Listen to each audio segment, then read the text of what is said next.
converta o coração deles. Desde já eles sejam transformados e eles passem, Santo Deus, a amar a Tua palavra. Eles não são novos demais para eles, Santo Deus. Santo Deus, é Teu Espírito que age e não há idade para isso. Age também, Santo Deus, nas professoras, da inteligência, sabedoria, paciência, para que elas possam ensinar da melhor forma. Conduza, Senhor Deus, essa aula e dá estratégias para que elas possam evangelizar este campo missionário. É no nome de Cristo que oramos, Pai, e rogamos as Tuas bênçãos sobre elas e sobre eles. Em nome de Cristo. Amém. Miguelzinho foi também. Vamos dar continuidade, irmãos, no Evangelho de Mateus, Sermão do Monte, capítulo 6. Evangelho segundo Mateus, capítulo 6.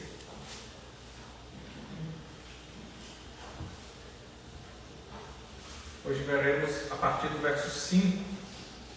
Eu coloquei no boletim do 5 ao 15, mas provavelmente veremos do 5 ao 8, para não se estendermos muito. Essas duas partes têm muita informação e muitas verdades para a gente absorver, então vamos com calma. Mateus, capítulo 6, versos 5 a 8. Diz assim a palavra do Senhor: E quando orares, não sereis como os hipócritas, porque gostam de orar em pé nas sinagogas e nos cantos das praças para serem vistos dos homens. Em verdade vos digo que eles já receberam a recompensa. Tu, porém, quando orares, entra no teu quarto e fecha a porta, orarás a teu Pai, que está em secreto, e teu Pai, que vem em secreto, te recompensará. E orando, não useis de vãs repetições como os gentios, porque presumem que pelo seu muito falar serão ouvidos. Não vos assemelheis, pois, a eles, porque Deus, vosso Pai, sabe de que tendes necessidade antes que lhe o peçais. É aqui a palavra do Senhor. Vamos orar mais uma vez? Maravilhoso e Santo Pai, queremos rogar Tuas bênçãos, Senhor, sobre nós. Queremos pedir Teu auxílio do Espírito Santo, para nos iluminar, para dar pleno entendimento da Tua palavra e conduzi-la ao nosso coração. E ela, achando morada, Santo Deus, no nosso coração, ela possa vir a dar muitos frutos e nos dar entendimento sobre o valor da oração, e uma oração que Te agrada, uma oração, Santo Deus, que louva o Teu nome quando fazemos. É no nome de Cristo que oramos, Pai. Amém. O Senhor Jesus, Ele, dando continuidade ao Sermão do Monte, vimos semana passada que Ele critica uma ação externa que estava sendo realizada pelos fariseus, pelos hipócritas da época. Vimos que hipócritas é aqueles que se travestem de outra personalidade que não é de fato a sua, como um ator. Vimos que essa palavra ela vem dos atores quando faziam peças e acabavam interpretando vários personagens. Então, ele está ainda criticando essa hipocrisia, essa falsa personalidade que alguém assume que não é a sua. E ele nos chama, com base nesse texto, nesse início que ele está falando sobre a oração, a duas coisas, combatendo a hipocrisia: a sinceridade e a humildade. É isso que ele está clamando para os seus discípulos. Nós, como discípulos do Senhor, temos que prestar atenção em suas palavras e entender que o Senhor, Ele não quer que você seja outra pessoa, que você, diante dele, se travista de um personagem ou se molde segundo alguém que você acha que deve ser parecido com aquela pessoa, ou mude a sua voz, ou mude seu jeito de falar. Mas Ele quer que você vá ao Senhor, vá ao Deus, vá ao Cristo, vá ao Espírito Santo, com humildade e sinceridade de coração. E aí o Senhor Jesus vai explicar que o Senhor, Ele sabe quem nós somos, Ele sabe do que precisamos, Ele sabe o que vamos falar, Ele sabe do nosso coração mais do que nós mesmos. Por isso não adianta nós tentarmos nos disfarçar, sermos alguém que não somos. mas observamos na Escritura que os homens de Deus, eles são aqueles que são sinceros e humildes diante do Senhor. E o Senhor vai nos ensinar isso antes da famosa oração dominical, a oração do Pai Nosso, demonstrando como de fato nós devemos orar. E então ele usa a oração do Pai Nosso, a oração dominical, como um exemplo do que ele está falando, que nós lemos agora. E veja o que ele diz no verso de número 5. Quando orares, não sereis como os hipócritas. A primeira verdade que ele nos dá é logo no começo da frase. Quando orares. Veja, ele está falando com os seus discípulos, nós já vimos isso. Os seus discípulos mais próximos estavam reunidos ali, naquele monte, e a grande multidão em volta. Ele está se referindo no Sermão do Monte primeiro aos seus discípulos, mas ele sabe que também a multidão está escutando. É uma mensagem primeira para os discípulos e também para a multidão absorver e tirar essas verdades. E nós somos discípulos de Cristo. Nós que levamos o nome de cristãos, nós somos discípulos do Senhor. Então o Senhor já parte de pressupostos para com seus discípulos. Para mim, para você, para todos no mundo que se dizem cristãos. Qual é o primeiro pressuposto que o Senhor Jesus dá? Você ora. Não há um cristão que diga, eu não oro. Desde que eu me converti, eu nunca orei. Desde que eu não tenho, assim, talvez um hábito de oração, mas você ora. É algo já do cristão. Ele não diz assim, se você orar, ou, olha, vocês devem orar. Não. A primeira coisa que o Senhor Jesus faz é quando orares. Ele já tira de um pressuposto que o crente ele tem, um discípulo, ele tem uma vida de oração. Ele faz parte do viver do crente, orar. Porque, veja, nós assumimos um nome, nós assumimos uma identidade, levando o nome do Senhor Jesus. Nós somos crentes, evangélicos, protestantes, reformados, seja lá o nome que você gosta de se intitular. Mas ao você falar, eu sou cristão, você está dizendo algo muito importante. Você está dizendo que você segue as Escrituras, segue os ensinamentos de Jesus, você segue a palavra do seu Deus, e essa palavra pressupõe uma vida de oração. Por quê? Porque como você diz que segue alguém, se você não conhece nem tem intimidade com ele? Então, o básico do cristão é leitura da palavra e oração. Porque a intimidade e o conhecer de Deus. Na palavra você conhece seu Salvador. E na oração você tem intimidade com ele. Como você pode falar que gosta de um autor de determinado livro, de um certo professor, de um certo filósofo, de um certo youtuber ou de algum blogueiro que você segue, para você falar, eu gosto daquela pessoa, você tem que escutá-lo, você tem que saber seu pensamento, você tem que conhecer. Então, se você gosta de um youtuber, vamos supor, que é o linguajar dos jovens e adolescentes hoje, você assiste os seus vídeos semanalmente, e você sabe o que ele está fazendo, e você o acompanha no Instagram, e você sabe o seu dia a dia, e você vê o que ele posta, e você sabe dos seus gostos. Da mesma forma, nós cristãos. Nós temos intimidade, sabemos quem é o nosso Deus, por duas coisas: leitura da palavra e oração. Então, o Senhor Jesus ele já pressupõe isso, já é um pressuposto que ele nos dá quando orares. Ele não faz uma pergunta, ele não diz se orar, mas vocês vão orar. E quando vocês orarem, vocês vão fazer dessa forma. Vejamos lá em Atos, capítulo 9, um exemplo do apóstolo Paulo. Em Atos 9.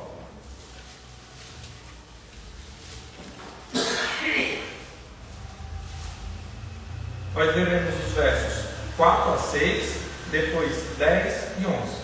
Atos 9, 4 a 6, depois 10 e 11. Diz assim, Atos 9, 4. E caindo por terra, ouviu uma voz que lhe dizia, Saulo, Saulo, por que me persegues? Ele perguntou, quem és tu, Senhor? E a resposta foi, eu sou Jesus, a quem tu persegues. Mas levanta-te e entra na cidade, onde te dirão o que te convém fazer. Que é a conversão do apóstolo Paulo. Paulo ele está no caminho para Damasco, o Senhor aparece para ele e questiona, por que eu sou o Senhor a quem tu persegues? Então há a conversão de Paulo neste momento. E aí mais à frente, versos 10 e 11. Paulo se converte. O que é que muda na vida dele? O que ele faz agora? Versos 10 e 11. Ora, havia em Damasco um discípulo chamado Ananias. Disse-lhe o Senhor numa visão: Ananias, ao que respondeu: Eis-me aqui, Senhor. Então o Senhor lhe ordenou: Dispõe-te, vai à rua que se chama Direita, e na casa de Judas procurará por Saulo, apelidado de Tarso, pois ele está orando. Veja, a primeira coisa que Paulo faz quando se converte é uma vida de oração, para entender o que o Senhor quer dele, para ter intimidade com o seu Senhor. O grande apóstolo Paulo, esse foi o entendimento. Conversão. Paulo perseguia a igreja. Paulo encarcerou crentes. Paulo consentiu com a morte de Estevão. Paulo se converteu, foi para o seu quarto ter uma vida de oração, até ter uma resposta do Senhor. Ele ficou orando e aguardando. Então veja, é um pressuposto que o cristão ora, seja no seu íntimo, seja no banheiro, seja no quarto, seja no seu carro, seja em qualquer momento da sua vida, você está falando com Deus. E não é algo difícil. Por quê? Porque Deus e o Espírito Santo são os nossos melhores amigos. Quem é seu melhor amigo? Aquela pessoa que você diz: ela sabe tudo sobre mim. Não é? Nosso melhor amigo não é aquele que você se confidencia. Seu melhor amigo não é aquele que você abre seu coração e expõe tudo. Aquele que tem suas senhas, às vezes, das redes sociais, senha do seu celular. Aquele que você não tem vergonha de se abrir. Pois é, esse é o Senhor. Porque o Senhor sabe tudo sobre você, mesmo que você não fale para Ele. Ele sabe. Ele sabe quem você de fato é, mais do que você, mais do que seus pais. Ele sabe quem você é. Por isso que é alguém que nós não devemos ter vergonha. É do Deus, do nosso Deus. Então, quando orardes, não sereis como os hipócritas. Como eu falei, os hipócritas eram aqueles que se travestiam de outro personagem no momento de uma peça. É uma palavra utilizada na Grécia quando iam ter espetáculos, e um ator fazia vários personagens. Então ele se travestia de outros. Então não sejam como os hipócritas, não sejam como aqueles que assumem outra personalidade, porque gostam de orar em pé nas sinagogas, nos cantos das praças, para serem vistos pelos homens. Então veja, a crítica do Senhor Jesus é, primeiro, que eles oram para ser vistos. Eles oram para se demonstrar sua eloquência, sua oratória, como eles são bons, como eles falam com Deus de forma tão culta. Mas não é isso que o Senhor requer. Veja, a sinagoga era um local esperado de realmente você ter um tempo com Deus, de orar naquele local. Mas eles gostavam de quê? De orar em pé. O que as pessoas normalmente faziam se prostrando, demonstrando sua fraqueza diante do Senhor, se prostrando a seus pés, demonstrando sua humildade, eles faziam o quê? Em pé. É famosa aquela passagem que diz: Senhor, obrigado por não ser como aquele pecador. E ele estava em pé, enquanto o pecador falava: Senhor, eu sou pecador e não sou nem digno de estar aqui. Não sou nem digno da tua presença. Eu não sou nem digno de levantar a voz a ti. Veja a humildade. Assim deve ser a gente. Quando nós formos diante do Senhor, nós devemos reconhecer quem nós somos e quem o Senhor é. Nós não somos nada diante dele. Ele é o Senhor de todas as coisas. Ele criou todas as coisas. Ele nos dá fôlego de vida todas as manhãs. Ele nos faz deitar, Ele nos faz levantar, Ele que nos protege do frio, Ele que nos protege do calor. Mas Ele é o bom Pai que nos chama à sua presença. Por isso, quando estamos diante do Senhor, nós não vamos de qualquer forma, mas vamos com uma santa referência, com temor e tremor. E o segredo para termos uma vida piedosa, para orarmos piedosamente ao Senhor, é justamente esse: temor e tremor.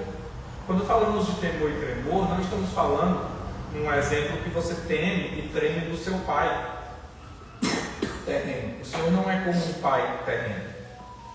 Quando o filho tem aquele medo, quando meu pai chegava em casa, havia um silêncio, porque ele tinha que descansar, ninguém podia derramar uma agulha, de tanto temor. Não é esse temor. É um temor que faz você correr para ele. É um temor que você sabe que Ele que resolve todas as coisas. E você é um pequeno bebê, uma pequena criança que não consegue fazer nada, não consegue alcançar a prateleira mais alta e tem que pedir ajuda ao seu pai. É essa reverência que nós temos com Deus, de saber que é Ele quem resolve tudo e que nós somos tão pequeninos, assim como Davi. Falei aqui já diversas vezes, não precisa abrir lá, mas Davi no Salmo 70, um rei que se reconhece como pobre e miserável. Davi, ele tinha um exército ao seu comando. Davi era um glorioso rei naquele momento do Salmo 70, mas ele se vê como um pobre, necessitado diante de Deus, porque ele sabe da grandeza do seu Deus. E ele diz mais, ele diz também, eles gostam de orar nos cantos das praças para serem vistos. A palavra aqui que ele utiliza, literalmente, ele quer falar na esquina das ruas largas. É interessante esse conceito. Jesus está falando, eles gostam de orar nas esquinas das ruas largas. E por que Jesus fala isso? Veja, ele está falando de ruas de grande movimento. Rua onde passavam muitos mercadores e muitas pessoas, então eles estrategicamente se conduziam para essas ruas que passavam muitas pessoas para orar e serem vistos pelos homens orando. E os homens falavam, olha, aquele homem é um piedoso, olha como ele ora, olha, ele está orando aqui enquanto nós estamos trabalhando, enquanto nós estamos nos nossos afazeres, aquele homem ele está vivendo uma vida dedicada ao Senhor. Aí que o Senhor depois vai tratar de, vai para o teu quarto e ora em secreto. Porque esses homens procuravam ser vistos. E o que é que isso influencia? Hoje você talvez não vá orar numa praça, talvez hoje você não vá orar no meio da rua aqui para se mostrar. Mas muitos cristãos têm se travestido de alguém que não é e vivido uma vida cristã no Facebook, no Instagram, nas redes sociais, mas pelas costas, quando sai da rede social, não é nada daquilo. É isso que o Senhor está criticando. Ele está criticando que você seja na rua, o que você é num quarto fechado, você é também na rua.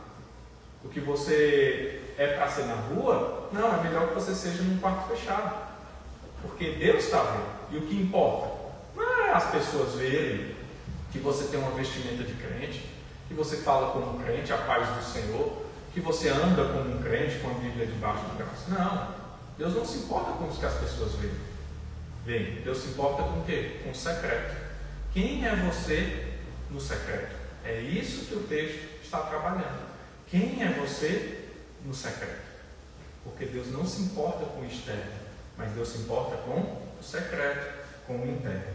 E aí ele diz que eles iam para os cantos da praça para serem vistos, e aí eles não se satisfaziam com uma rua somente, uma rua lá. Aí o que é que eles faziam para ser mais vistos? Eles iam para a esquina de duas ruas largas. Então o movimento era maior ainda. Jesus disse que eles não se saciavam, eles queriam mais. Então eu não vou ficar somente ali no meio de uma rua com muita passagem de gente. Eu vou aqui para a esquina do calçadão, que é onde Itaporanga toda passa, é lá que eu vou me mostrar. E aí todos vão ver como eu sou piedoso, como eu sou temente a Deus. E aí fora da esquina, quem sou eu? Deus sabe quem é você. Deus sabe quem é o Fabiano. Deus sabe quem é você no secreto. E é isso que Ele quer mudar. É isso que o Senhor se importa. Em verdade vos digo que eles já receberam a sua recompensa. Já receberam a sua recompensa. Por quê? Porque eles buscam a glória para si. E eles serão glorificados. Eles, quer dizer, já são glorificados por quem? Pelos homens. E aí o Senhor faz um contraste com nós sermos glorificados na vinda do Senhor, quando Cristo voltar, porque levamos uma vida piedosa, dedicada a Ele, e esses que já recebem sua glória aqui na terra. É uma escolha que o Senhor dá. E o Senhor Jesus não se preocupa muito com isso. Veja, Ele está cuidando dos seus discípulos. E Ele diz, olha, esses que fazem isso, esses que se preocupam mais com o exterior do que com o interior, já receberam sua glorificação. Os discípulos poderiam perguntar, mas como? No mundo. Eles não amam o mundo? Pois fiquem no mundo. Eles não querem ser vistos pelo mundo? Pois eles sejam glorificados no mundo. Mas naquele glorioso dia, eu direi, aparta-te de mim, que eu não te conheço. É algo simples que o Senhor dá aos seus discípulos. E veja o contraste que ele faz. No verso de número 6, no final do verso de número 6, o Senhor vai dizer, só adiantando um pouco, te recompensará. Só o finalzinho, te recompensará. E qual o contraste com o verso de número 5? No verso de número 6 ele vai falar dos seus discípulos, no verso de número 5 ele está falando dos hipócritas, aqueles que se moldam ao mundo. Mas veja, os que se moldam já recebem a recompensa, e é algo gratificante. Uma vida que você leva que não agrada ao Senhor, você já recebe a recompensa agora. Porém, uma vida piedosa, uma vida que se importa mais com o interior, do que Deus vê de você, uma vida dedicada ao Senhor, você será recompensado no futuro. Te recompensará. Veja, o Senhor não está dizendo, olha, leve uma vida piedosa, que neste mundo você não terá aflições. Leve uma vida piedosa, que você será próspero. Leve uma vida piedosa, que você terá tudo o que você orar, tudo o que você pedir, tudo o que você desejar ao Senhor. Não. Ele diz que isso, hoje, é para os hipócritas. Mas a nossa glorificação, não que nós não tenhamos bênçãos, nós temos muitas bênçãos nesse mundo. Mas a nossa maior bênção, a nossa glorificação, a nossa glória está na salvação. E é dessa recompensa que o Senhor está falando. Ele te recompensará. Um dia chegará. Você terá uma vida piedosa. Você entrará no seu quarto e chorará. Você orará pelos seus filhos. Você orará pela sua vida financeira. Você orará pelos adolescentes, pelos jovens, por sua própria vida. E parece que não muda, mas ele promete lá em Apocalipse. Um dia tudo isso acabará. E ele enxugará do olho toda lágrima. E agora você recebe a sua recompensa. Ao vencedor, darei a coroa da vida. E aí estaremos com ele para todo o sempre. Aí no verso de número 6, eu adiantei só a última parte, ele diz, tu porém. As mesmas palavras que depois Paulo vai usar o jovem Timóteo, ensinando como ele deve agir. Ele diz, Timóteo, o jovem, o mundo age dessa forma. O mundo faz assim. Mas tu, porém, totalmente contrário. Aqui ele tem uma ênfase muito grande. É como se ele pegasse você e virasse a sua cabeça 180 graus. É como se ele te forçasse a ir para o outro lado. Falasse, você não. Você crente não. De forma alguma. Jamais. É uma palavra muito forte que ele usa. Tu, porém, quando orares, entra. E aqui é um mandamento que ele dá no teu quarto. E fecha a porta. E orarás a teu Pai. Ele dá 2 mandamentos nesse momento. Tu entra e orarás. Então o Senhor diz que aqui, não é que, então nós não podemos orar aqui como nós fizemos, porque nós estamos em pé, orando, não. Como eu disse, aqui ele está falando da importância do externo e do interno, da importância da sinceridade de coração. Então o Senhor Jesus está falando, olha, eu critiquei o externo. E o que Deus se preocupa é com o interno. Então, quando você for orar, você não vai procurar ser visto pelo povo. Você não vai procurar uma eloquência, uma boa fala. Não é isso que o Senhor se importa. Isso é bom, mas não é isso que o Senhor vê. O que é que o Senhor vê? É teu secreto, no teu quarto, cada lágrima. Cada vez que ninguém estava perto de você e você, por você mesmo, decidiu se trancar no seu quarto, ajoelhar e ficar orando ao Senhor, sem pensar na hora de acabar. Às vezes que você teve comunhão com o seu Deus sem ninguém ver. Porque é muito bom nós termos comunhão com o Senhor no meio de um acampamento, no meio da multidão, quando muitos pegam nas mãos dos outros. Claro, a nossa família da fé nos fortifica. Mas o Senhor nos chama para uma intimidade com Ele. E é isso que o Senhor nos pede. Entra no teu quarto, que é o local mais reservado que você tem. E tenha intimidade com Ele. Com quem? E você orarás constantemente. Esse orarás é um ato contínuo na sua vida. Ele está dando continuidade. Você vai orar sempre a quem? A seu Pai. Veja como o Senhor Jesus, ele não trata Deus aqui como o Senhor dos Senhores, Criador de todas as coisas. Mas ele traz algo que não era usual na época. Ele traz a proximidade do Deus de todas as coisas, do Senhor soberano. Você vai orar ao seu Pai. É a paternidade, o amor, a benevolência de Deus sendo demonstrada. E aí isso nos encoraja ao quê? A não temermos o Senhor dos Senhores, o Senhor das guerras, o Senhor dos exércitos, o Senhor que solta fogo, o Senhor que destruirá tudo, o Senhor que julgará, o Senhor que derramará a sua ira. É o nosso Pai. Veja, você pode ir a Ele com o coração aberto, se jogar no colo dele e orar sem medo. Não há ninguém que promete isso a você, senão um bom Pai, o Senhor de todas as coisas. E esse Pai que está em secreto, orará ao teu Pai que está em secreto, e teu Pai que vê em secreto te recompensará. O Senhor nos dá mais duas verdades que mexem com a gente e nos fortificam. Nesse verso de número 6. Quais verdades? Ele vê. Ele não coloca aqui um tom de dúvida, ele não coloca aqui uma possibilidade, mas ele coloca uma certeza. Teu Pai vê. E outro, recompensará. Apesar de estar no futuro, também o Senhor usa de uma certeza. Então veja, qual a certeza que os crentes têm depois da obra de Cristo Jesus? Deus está conosco. E a recompensa é sim. Se você é crente, se você teme ao Senhor, se você ama ao Senhor mais do que todas as coisas, tenha certeza. Ele te vê. E Ele te recompensará por tudo que você passou.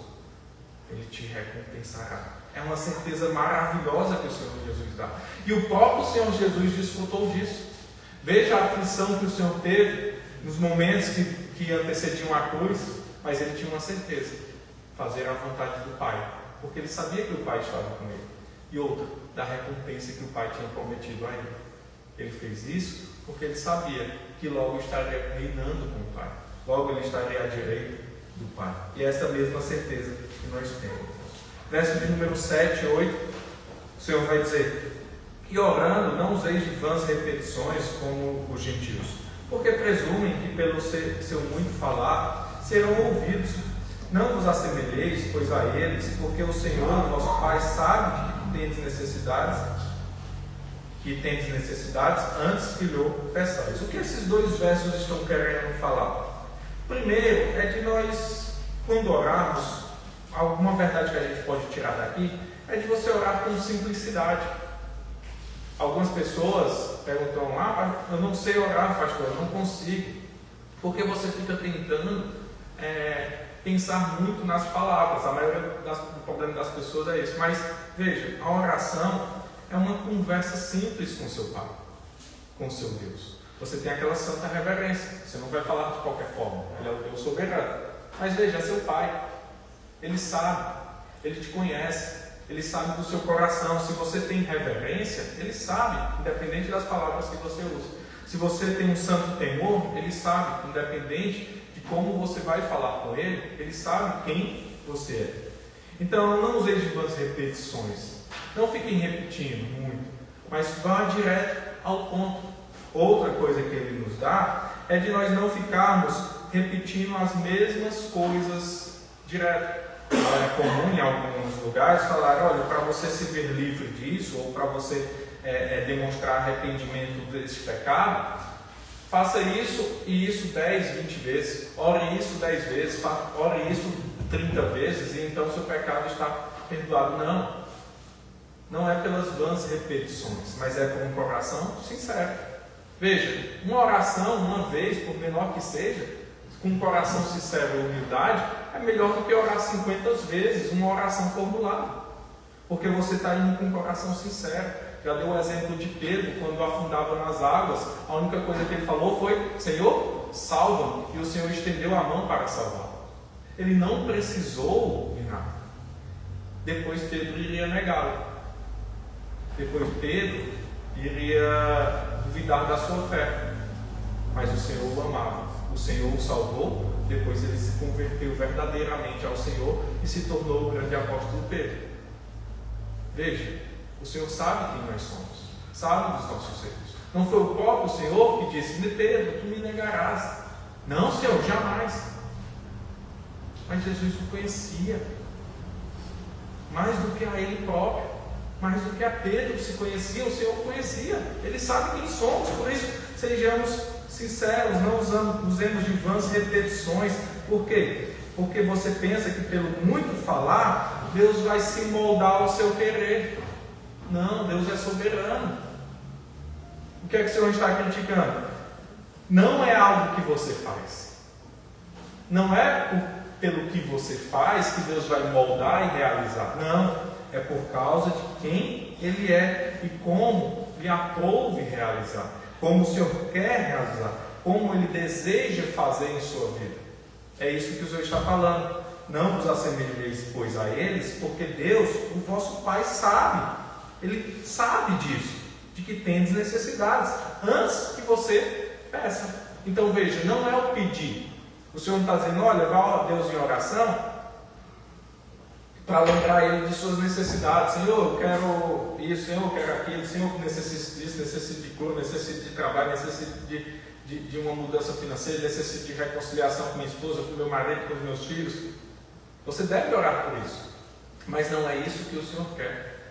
O Senhor quer que você demonstre dependência a Ele, sabendo que Ele conduz todas as coisas. Você não pode orar e exigir, como é costume de alguns, porque Ele vai fazer. Não, isso é um entendimento errado. Nós não podemos moldar Deus. Nós não podemos colocar Deus num vidrinho e falar: olha, agora você vai realizar meus desejos. Ele ri de nós quando tentamos fazer isso. Mas Ele sabe do que precisamos. Ele sabe das nossas necessidades. Então o que Ele quer? Ele não quer que você vá para Ele somente com pedidos, mas Ele quer que você demonstre dependência para Deus. Vá a Ele mostrando dependência. E é isso que vamos ver domingo que vem na oração dominical. A demonstração de dependência. A oração dominical não vai exigindo nada ao Senhor, vamos deixar para domingo que vem, mas ela demonstra dependência. E aí podemos finalizar hoje, já finalizando, em João 17. João 17.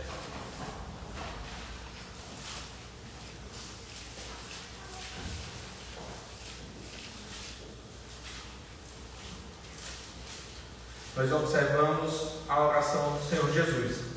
E a partir do verso de número 9, nós vamos ver essa grande verdade. João 17, 9.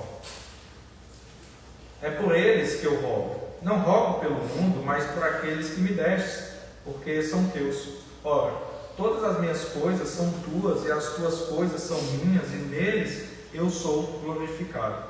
Já não estou no mundo, mas eles continuam no mundo. Ao passo de que eu vou para junto de ti, Pai Santo, guarda-os em teu nome, que me destes, para que eles sejam um, assim como nós. Quando eu estava com eles, guardava-os no teu nome, que me destes, e protegi-os, e nenhum deles se perdeu, exceto o filho da perdição, para que se cumprisse as Escrituras. Mas agora eu vou para junto de ti, e isto falo no mundo, para que eles tenham meu gozo completo em si mesmos. Eu lhes tenho dado a tua palavra, e o mundo os odiou, porque eles não são do mundo, como também eu não sou. Não peço que os tireis do mundo, e sim que os guardais do mal. Eles não são do mundo, como também eu não sou. Santifica-os na verdade. A tua palavra é a verdade. Assim como tu me enviastes ao mundo, também eu os envio ao mundo.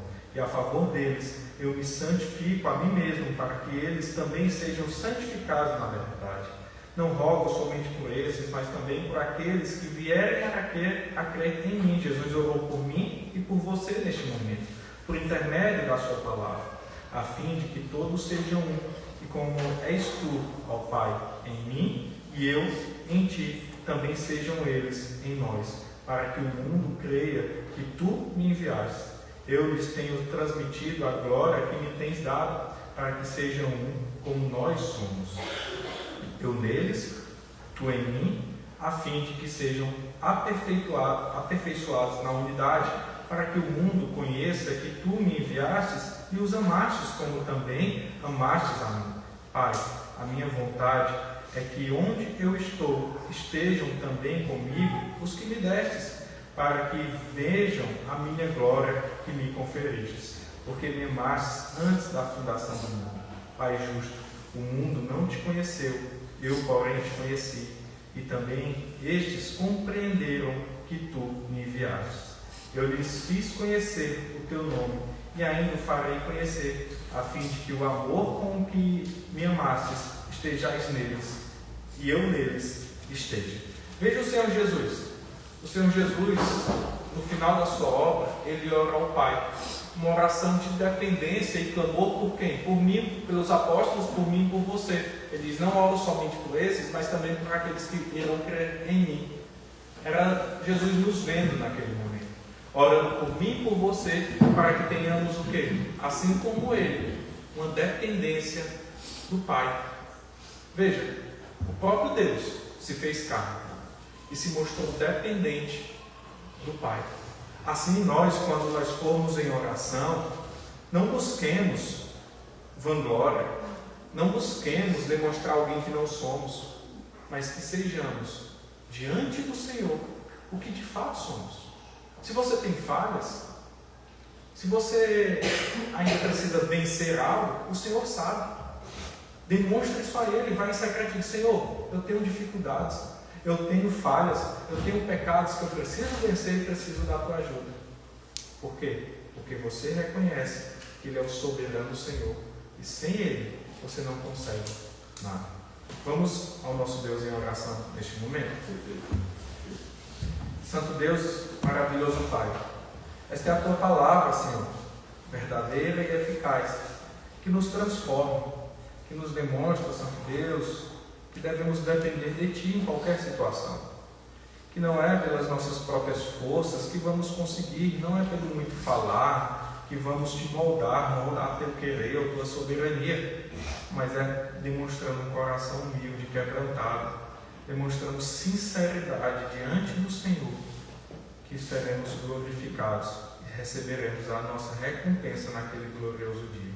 Espírito Santo, nos ajuda nesse trabalho, nos ajuda, Espírito Santo, a sermos sinceros, termos um coração quebrantado e humilde diante de Deus e sermos totalmente dependentes dele. É no nome do Senhor Jesus que oramos. Amém. Irmãos, em resposta ao sermão, vamos ficar de pé e entoar o hino do nosso hino 128, Comunhão Preciosa, também passará na projeção.